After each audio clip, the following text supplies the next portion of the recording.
नमस्कार दोस्तों, मैं हूं अक्षय और आप देख रहे हैं नेशनल संवाद। हमारे इस सोशल मीडिया प्लेटफॉर्म में आप सभी का स्वागत है।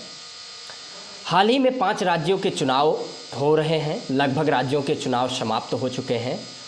राजस्थान में और तेलंगाना में जिस तरीके से प्रधानमंत्री नरेंद्र मोदी और राहुल गांधी आमने सामने हैं, एक दूसरे पर हमलावर हैं, लेकिन एक लोकतांत्रिक समाज में और असंसदीय भाषा का प्रयोग होने लगे।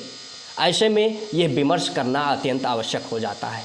और ये विमर्श इसलिए ज़रूरी है क्योंकि देखने को मिला कि प्रधानमंत्री नरेंद्र मोदी जी राहुल गांधी का विरोध करते हुए उन्होंने राहुल गांधी को मूर्खों का सरदार कह दिया।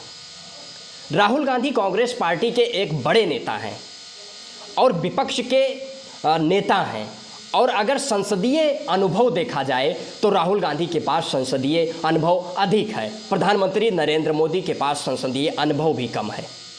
लेकिन लोकतंत्र में विपक्ष विरोधाभास, एक दूसरे का लोकतांत्रिक विरोध, मतभेद हो सकता है और एक दूसरे दल का आरोप प्रत्यारोप हो सकता है, लेकिन एक भाषा की मर्यादा होती है और एक गरिमा होती है। और प्रधानमंत्री नरेंद्र मोदी शायद अटल बिहारी वाजपेयी के बयान को भूल गए हैं कि लोकतंत्र में लोकतंत्र रहना चाहिए।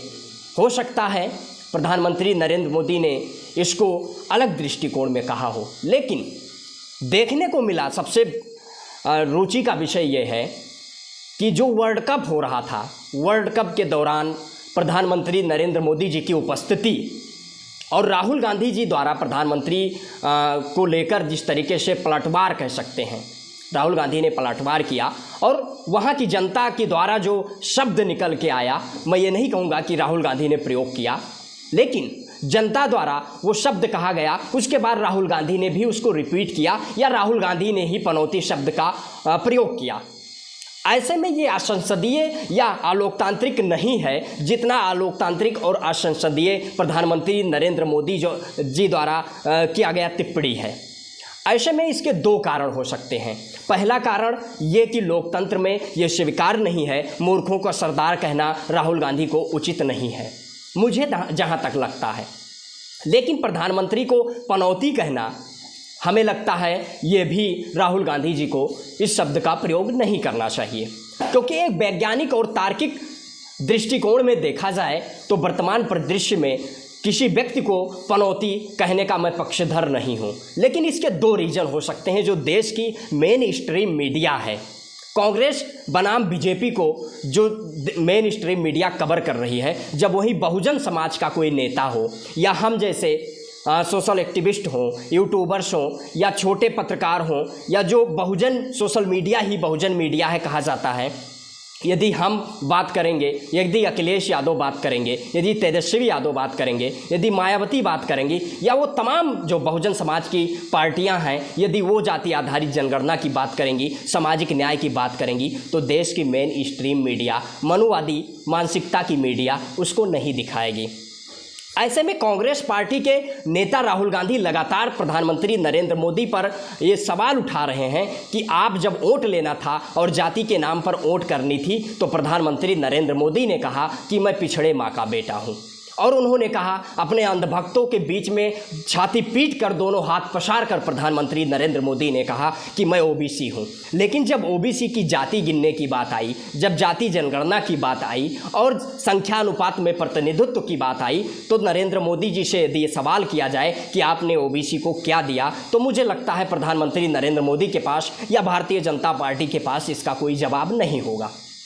ऐसे में राहुल गांधी जी जो सवाल कर रहे हैं, चाहे उन्होंने बीते दिनों पत्रकारों से पूछना हो कि पत्रकार ओबीसी SC ST कितने हैं, या जो देश को 90 अफसर केवल चलाते हैं, कैबिनेट सेक्रेटरीज होते हैं, उसमें केवल 3 ओबीसी क्यों हैं, या जो देश का बजट कंट्रोल होता है उसमें 5% ओबीसी क्यों हैं।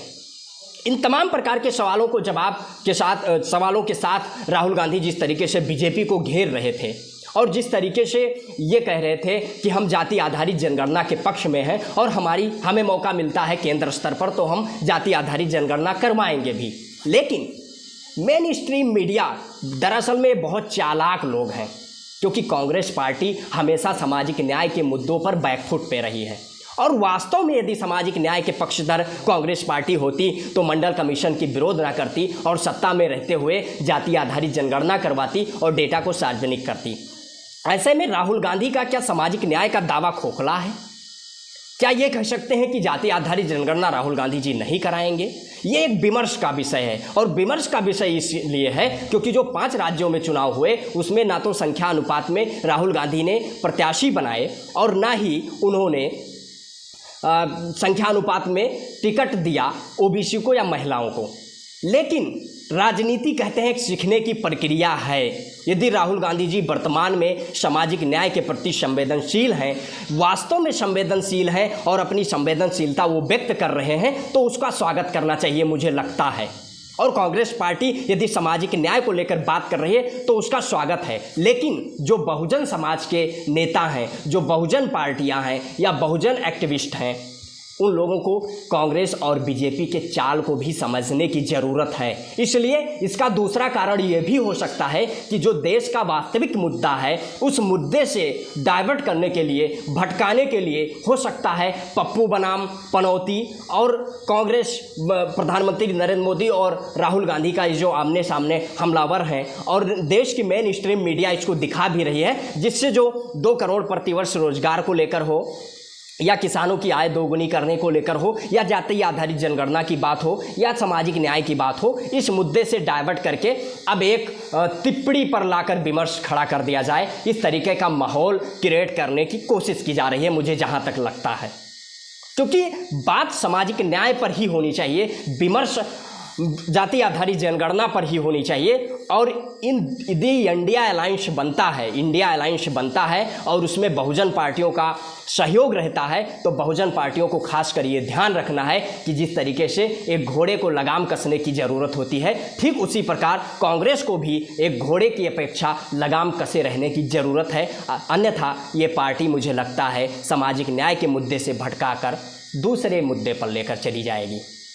ऐसे में आप सभी का इस विषय पर क्या प्रतिक्रिया है? आप अपनी प्रतिक्रिया कमेंट बॉक्स के माध्यम से अवश्य दीजिए। यदि वीडियो को फेसबुक पर देख रहे हैं तो पेज को फॉलो करें, यदि वीडियो को चैनल पर देख रहे हैं तो यूट्यूब चैनल को सब्सक्राइब करें। बने रहें हमारे साथ, देखते हैं नेशनल संवाद। तब तक के लिए जय हिंद, जय भारत।